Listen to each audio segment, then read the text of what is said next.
Hello, magandang gabi po sa inyo mga taga-subaybay sa aking channel, lalo na sa mga naka-subscribe.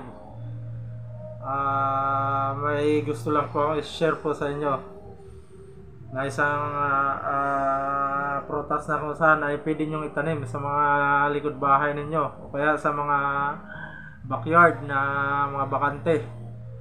Pero kailangan lang po nito ay medyo malamig na klima. Lalo na sa Baguio, marami nito. Alam niyo na kung anong prutas ito. Ito yung matamis, pula. Ito yung mga ginagawa na pagkain, dessert. Alam niyo na to kung ano to. Ito po yung strawberry. Strawberry po ito. Alam nyo na po, may nabibili na ngayon na strawberry sa mga agriculture farm. May mga tinda sila. Kahit sa mga Chinese na may mga nabibili sila niyan. Minsan may mga halaman na pwede mo ipa-deliver sa mga online. Mayroon na sila nito.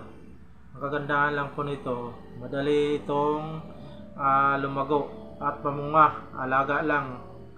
Lalo na para may pinagkakabalan kayo, pwede nyo itanim sa inyong mga likod bahay itong strawberry nito. Yung mga kakilala ko nga nagtatanim nito, pero alaga talaga nila. Minsan mga pinangdidilig pa nila, mga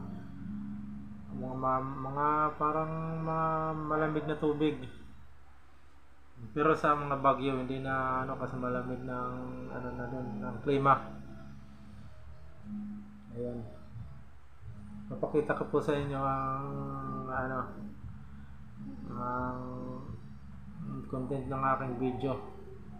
Papakita ko po sa inyo mga picture kung paano itanim para mainggan niyo po kayo na magtanim. Sa mga hindi pa po naka-subscribe sa aking YouTube channel, mangyari lang po, pa-subscribe na lang po, like nyo po at i-share na rin po.